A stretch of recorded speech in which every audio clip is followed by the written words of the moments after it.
Awesome. Welcome to the show, Godfrey. I'm so excited to have you. How you doing?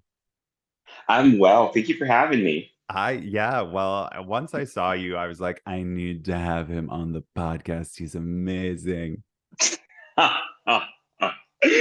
You flatter me so, my friend. You flatter me so. Awesome. Cool. Well, let's just dive in. Let's start with why did you become an entrepreneur? Lack of other options. Yeah. No, truly, I've always just been a jack of all trades and really curious about the world around me and a generalist. So, entrepreneurship is a space that's kind of allowed me to unite all of my passions or interests and skill sets, and also put me in a place where I'm constantly learning. So, I just love building, I love discovery, and those in my view, are two elements that are like essential to be a good entrepreneur or entrepreneur in general. Yeah, definitely. Curiosity is one of the biggest reasons to be an entrepreneur. It's like the curiosity of like, well, can I do that? Should I do that? And then also just being a bad employee. Because I was a bad employee. Yeah, I was like, I think a lot of entrepreneurs are just like, not that we're bad employees. We're actually very good employees, but we're bad in the sense that it's like, ooh, that's not efficient, or oh, I wouldn't do it that way, or oh, why do I have to do this? It makes absolutely no sense. And we're constantly questioning things. agreed. Yeah. Agreed. Yeah. Yeah. So Civic Saint, speaking of your new businesses, Civic Saint started off as an apparel and accessory business. How did it get all the way from over there to then becoming a building sustainable and affordable housing business? Like walk me through that journey. Yeah, I mean, it's kind of a jump. I mean, technically speaking, your home is where you keep your clothes. So I think the alignment's pretty clear. um, That's more, great. more. Thank you. I worked on that one for weeks. But more genuinely, I mean, for me, I had a mentor who told me that, entrepreneurship is hard. So you should probably pick things that you know about or that are drawn from your lived experience more directly. So, what are your passions? What fires you up as an injustice or excites you as a moment of exuberance and joy? What gives you curiosity? Those probing questions. And for me, I've always had a passion for the arts in general, creativity, and public service. Those are all interests that I inherited from my parents and my grandparents because they were all public servants, clergy members, and active in the community. And my grandmother, or excuse me, my grandmother, oh, she'd be so mad. My mother, Ooh, the mhm. shade. I know. May she rest in peace, mama. But yes. So she loved to dress. And I picked that up from her because as a kid, I was always in her closet, putting on her clothes, dressing her up. And they were very supportive of it. I had Barbies and did, play dress up with them and all that. So that really seeded the passion for fashion. And my aunt Beverly was also in the industry. But long story short, I ended up going to school for architecture because I also love the built environment. Growing up, I always loved building Lego homes. When The Sims came out, my friends would actually ask me to build their homes. And it's just something we did as a family for leisure time is drive around looking at homes. We also lost our home twice growing up. So all of those things really bounced around in me for a lifetime. The curiosity of understanding why housing is such a precarious thing, understanding the role of housing in a community and a family's life, and all of the positive social determinants just having stable housing, period, provide. Um, so to me, it just seems like that should be a top priority in our society. So ultimately, I got a degree in architectural studies, went and worked at the city of Phoenix, discovered this thing called city management, came back to KU because they have the number one program for that area and that area of interest of city and county management. And then lo and behold, it all just came together to help me see that there is a need for stable housing. There's a lot of obviously talk about affordable and accessible housing, but I feel like we're not doing a lot to actually try to solve the problem. I feel like I'm tired of that. So that's really what led me to have this curiosity about housing. Another bit of advice that I got once is like being an entrepreneur is about being a filter. So I also really enjoy reading a lot, listening to podcasts a lot, and YouTube, just following people who interest me. So I happened upon a YouTuber who followed the prefab housing movement. And I also found another one who did tiny homes. And then I stumbled upon, through a Netflix series I was watching, this thing called compressed earthen block.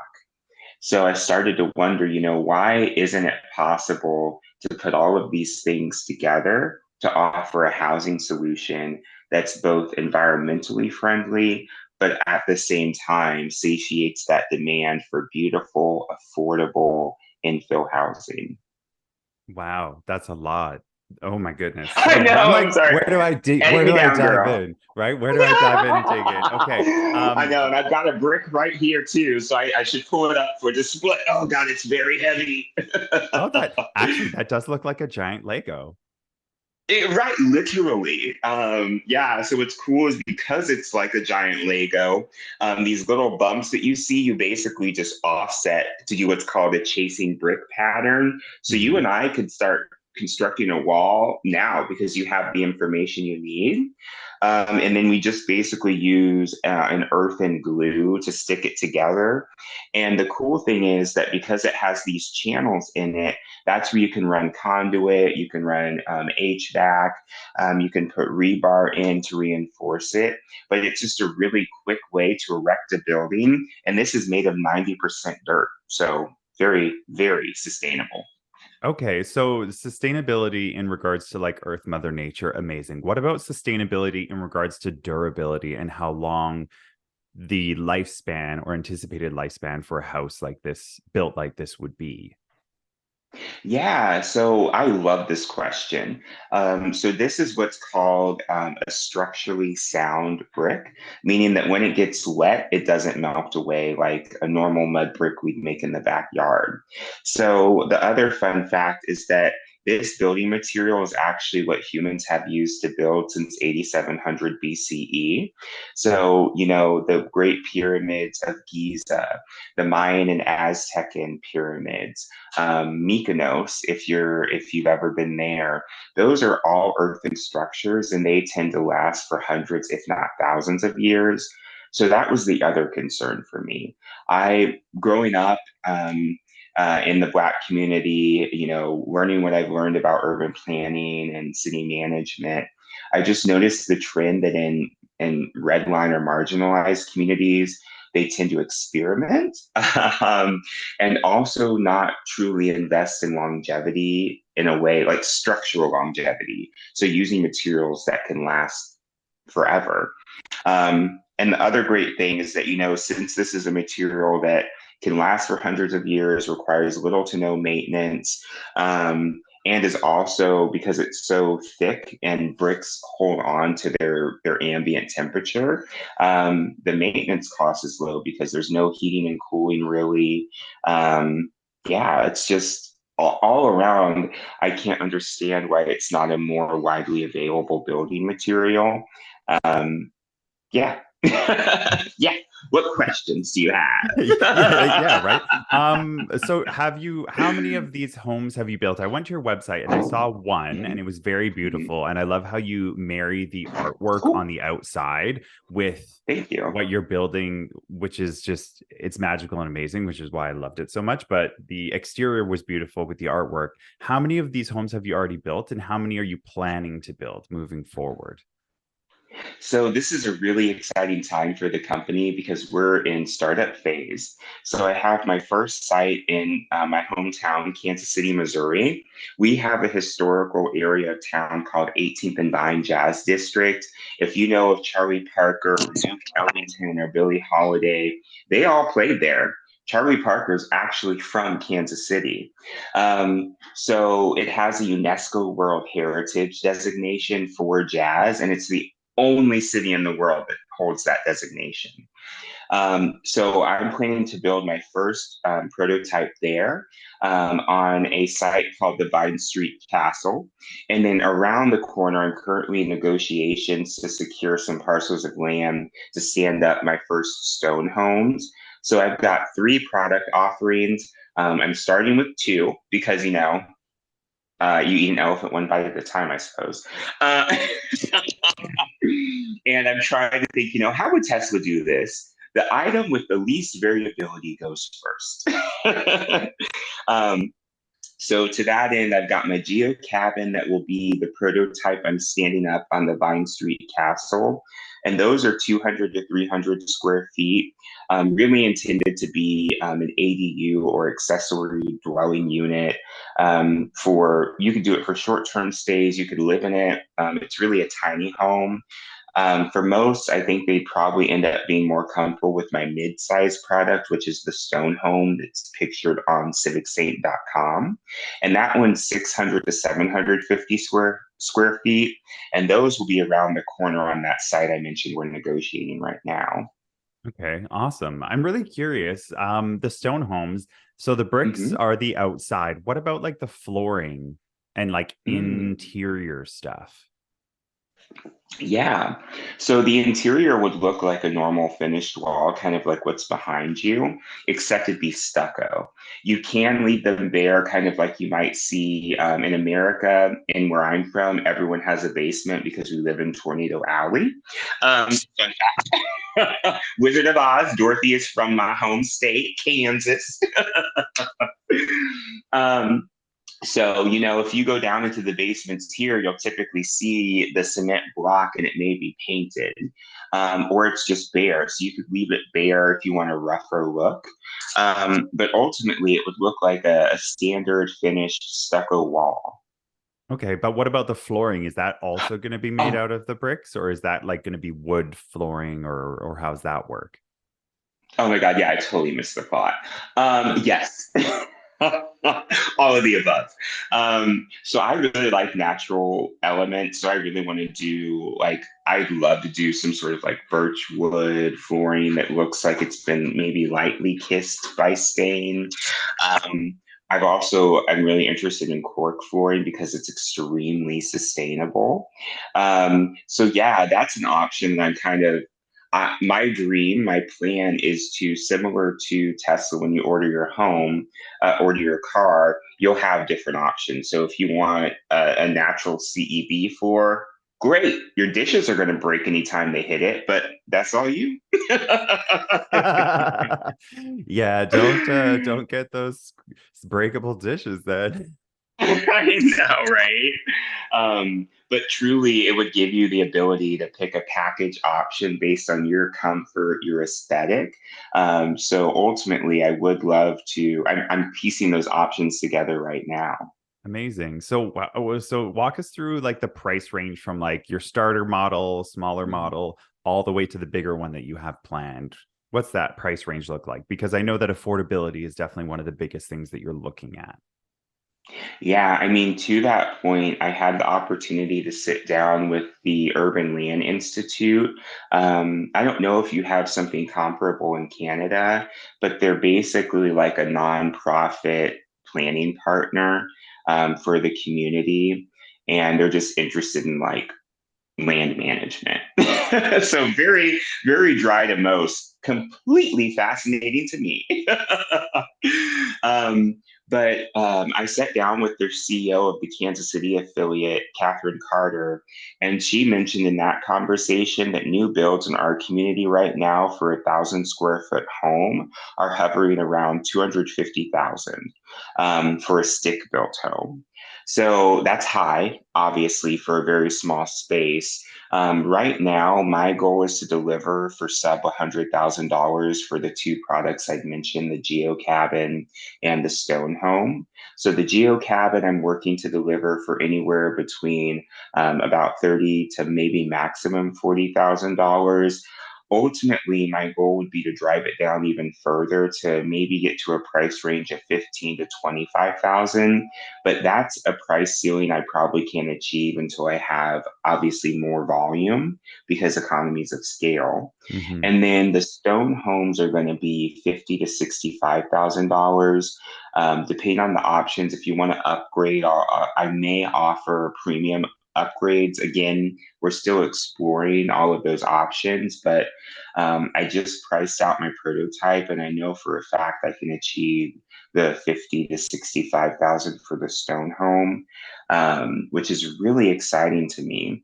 Because if you think about that, you could buy this house for 65K, worst case scenario. And in my situation, I have a backyard, so I could plop it back there and either live in it, rent it, make it an artist studio. It just becomes another site on my property that gives me options financially as a landowner to build my own wealth, to grow my own business, or whatever else comes to mind. That's really amazing. It's like it just for me living in Toronto, the place that I'm in here is like $800,000 for a 2 bedroom, very small 700 square foot apartment. And that to me is just Mhm. insane with like the unaffordability of most people and mortgages and all the things. I don't own this place. I am very much renting, just FYI. And You then can donate at. No, I'm yeah, kidding. right. The link is in the show notes. Um, and so but for me, just like affordability is so important, and we've commodified housing to a degree where it really bugs me and pisses me off. So I'm really excited that there's people like you out there being like, look, we need to fix this, and we can't wait for other people to do it or for legislation to change and these other things. We need to figure out ways to fix these problems now. And it's really exciting because what you said back at the beginning, just stability is so important. I grew up in a very unstable household. My mom had to move out, had no job, no money, and it was like she bounced around a lot. And having that instability as a child really kind of drives that into you as an adult. And all I crave now is stability. And it's still so hard in, our generation, the, below 40s. It's getting harder and harder for us to find that stability for ourselves unless we decide to live at home, and our parents aren't going to love that. And this is the first No. generation where a 30-year-old man is actually, or 30-year-old person is actually less well off than their parents' generation was, and things are going backwards. And so it's really reassuring to have somebody like you out there who's building these things and doing this for the future, because I could definitely see like many people going after these options once you are at mass and at scale. Thank you. And that's the dream because to your point, I I want to give people the capacity to live their dreams, honestly. Like, full stop. Our brand promise, our mission is to make housing attainable so you can live your dreams. Because that's what my house has done for me. I never thought I would be able to own a home after my family lost our second home when I was 12. Or excuse me, when I was 18, rather. The first one was 12, the second one was 18. I was actually in Russia, came home, and the house was empty. It's like, where's my family? Um, but yeah, so for me, now having a home, it's literally allowed me to shelter my friends and my family, to invest in my parents when they were alive. And now it's allowed me to start a business and even become a place where I found love and have started that relationship. And just knowing how much of a boon it's been for me, I can't even begin to imagine how others could leverage this asset if it's done in a way that's more scalable, and just attainable. Mm-hmm. Oh, magical.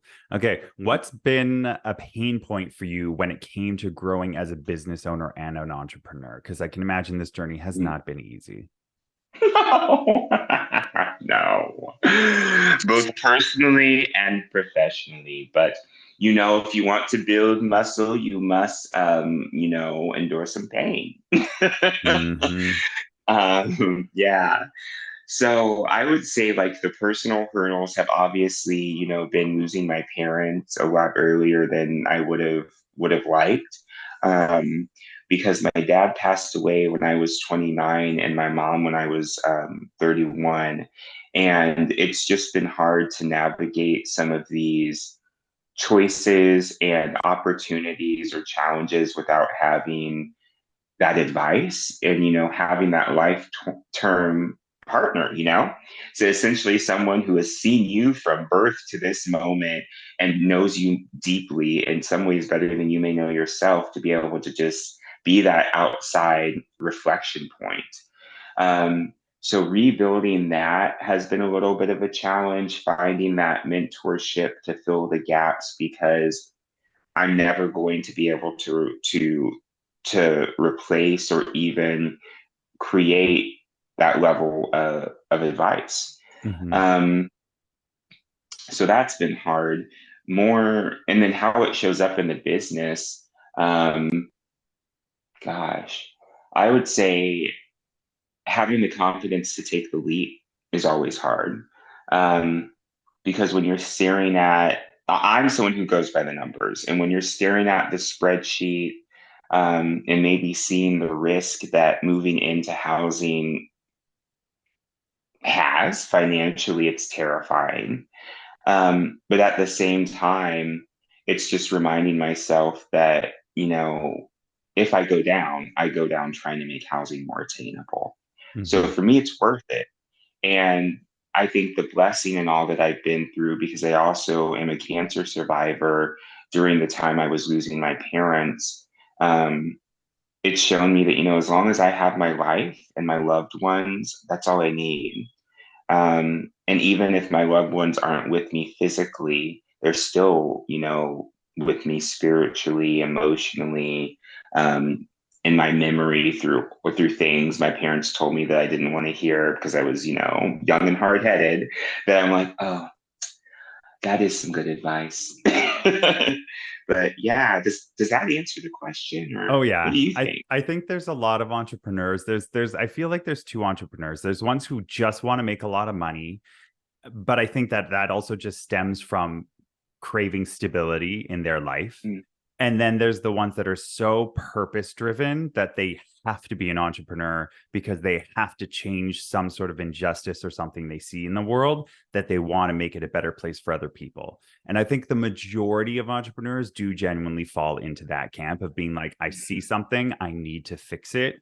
I have to because nobody else is, or I'm not seeing anybody else doing it.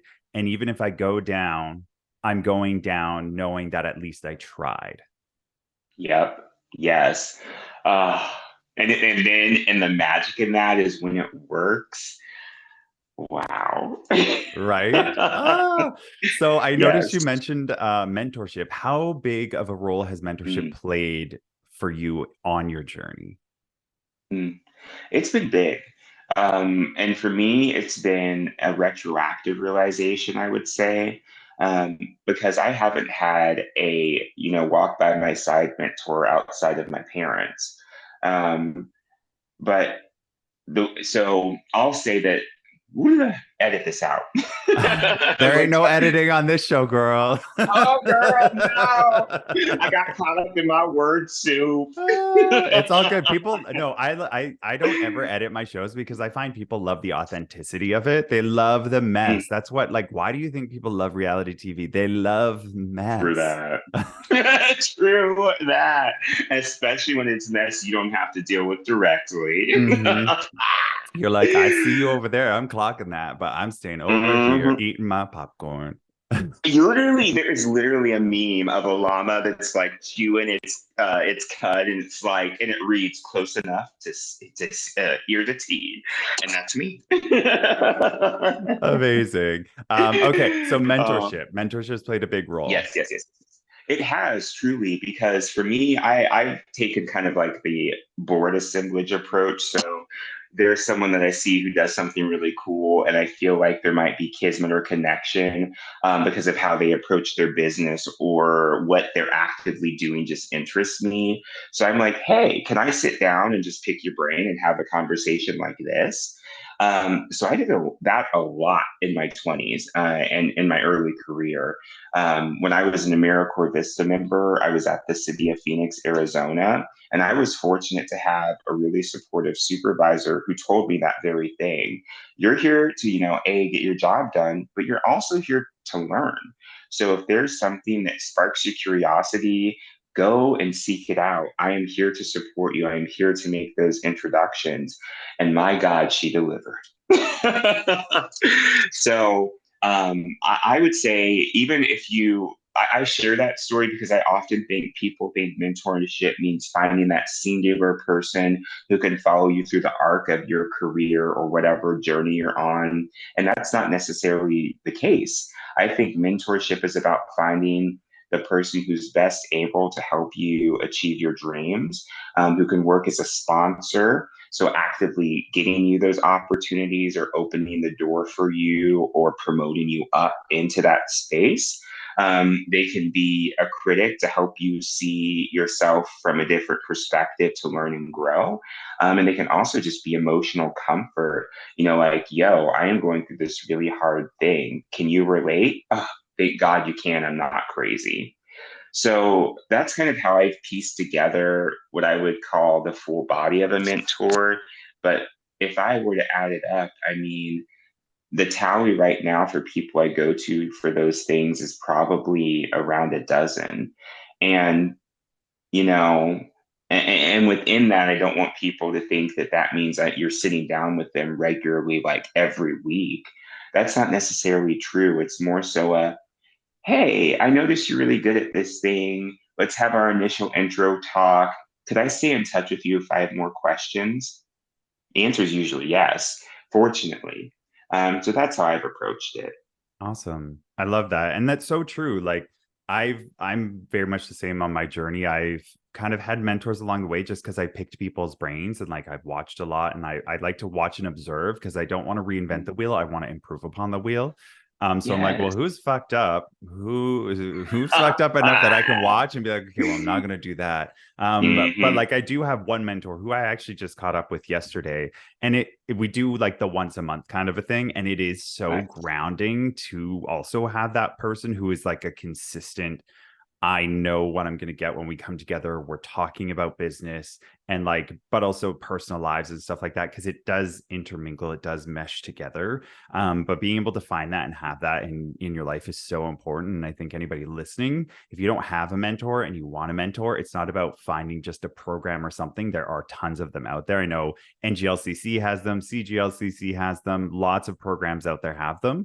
But just finding people in your world that are in a place you want to be at and Mhm. asking if they'll go for a coffee or talk to you about it. And then you can lead into making it, if you want it to be professional and consistent, being like, hey, can we do this like once a month? And like, can this be a professional mentorship? Or just, picking people's brains and be like, hey, I want to know what you're doing.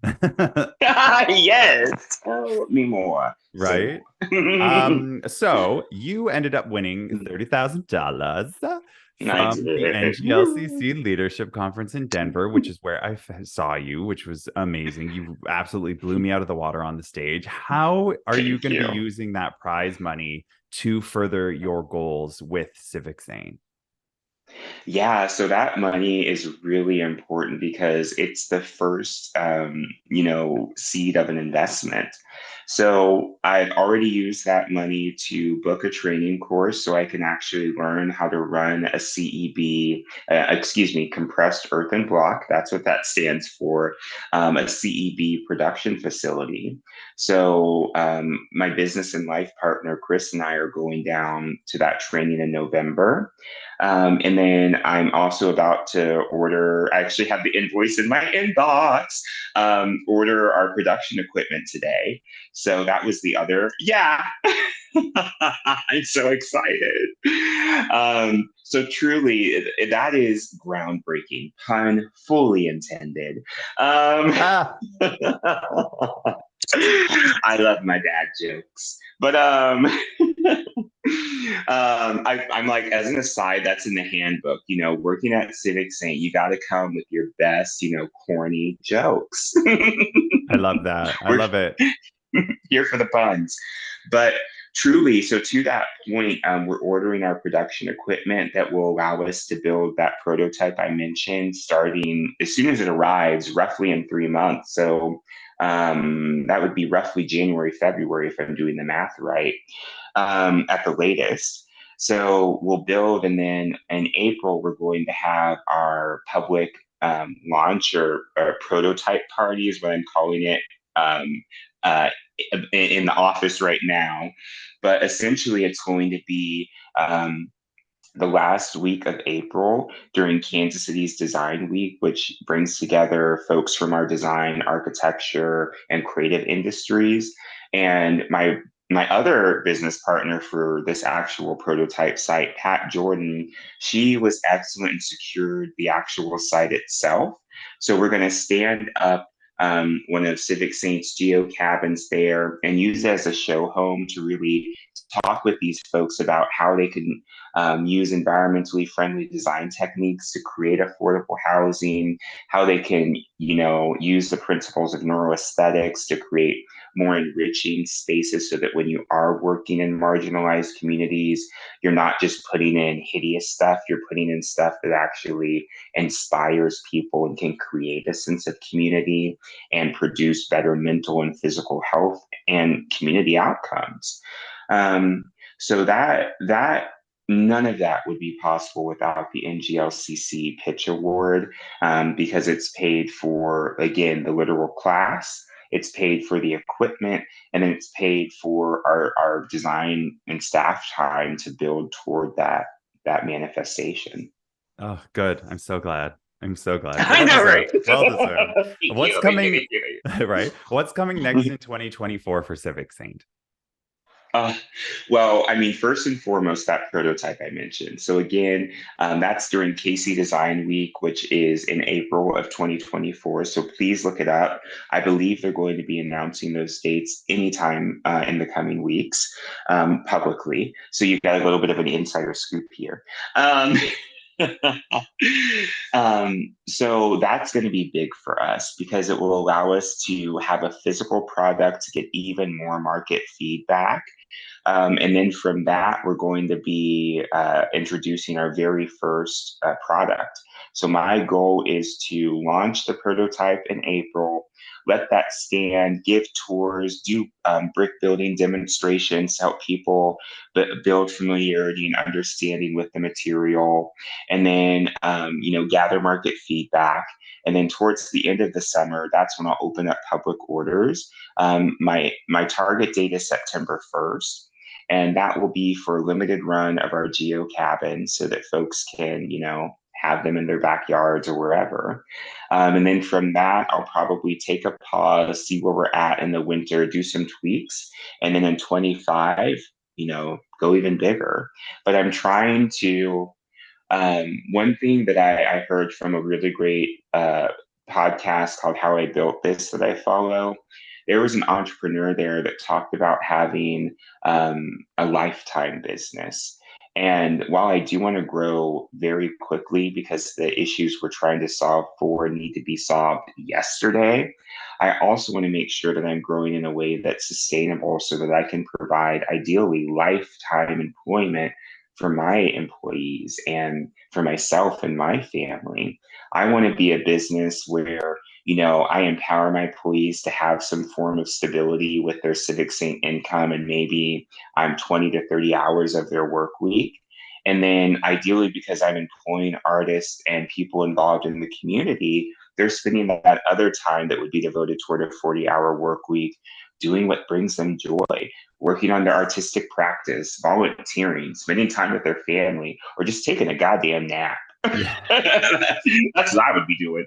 Yes, I love that. That really strikes a chord with me because I've had similar thoughts. I'm just at the precipice of like starting to create my own agency for search engine optimization for SEO and kind of building that out. And my whole thoughts about doing that is doing it sustainably, getting people who are, certified from the bodies that maybe were certified, the CGLCC, NGLCC, diverse peoples, the IWSCC, which is veterans and people living with disabilities, and really being very conscious about the people that I'm hiring, and then also making sure that I'm paying them a really good livable salary. And I'm not saying like livable as in like this is the standard, livable as in like $80,000-$90,000 a year, which is well above others, so that they can actually afford to have their own 1-bedroom condo or their 2-bedroom condo, and to not live with a weight of like debt. And then also have like educational classes once a month about finances, making sure I'm setting them up with people so that we're setting them up for the future. And I think that a lot of conscious business people is the way that the future is going, especially our generations. We're like, we've got fucked from a lot of shit that happened before us. Yeah. Amen. And like, there was no lube.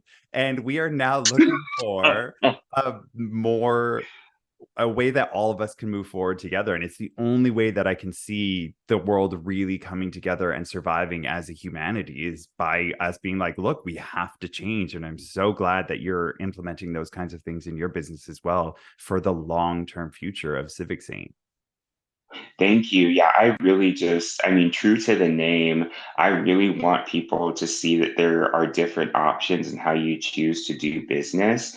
I've I remember when I was really little, I heard that quote by the economist, and now I'm going to forget his name. Milton Friedman, perhaps. Sure. That the Yes, fact check me. But essentially, the quote was that the job of business is to make money for its shareholders. Period. And I'm like, that doesn't. I was 9 when I heard that. That didn't make sense then. And you got a 65-year-old economics professor saying that, who paid him off. That so it's never made sense to me unless you take the viewpoint that shareholders, and I hope this was the miss, that shareholders are the employees, the community, and the leaders that make up that business, and the customers obviously too. In that sense, then yeah, I could accept making money for the shareholders being the top goal.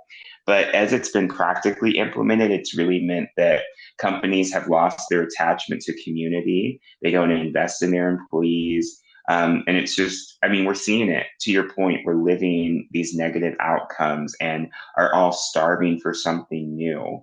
So while I can't solve every problem, I do want to show people that you can make small choices in your business that can have a big impact. Even if you could only do one thing, like pay your people a living wage, that's really darn huge.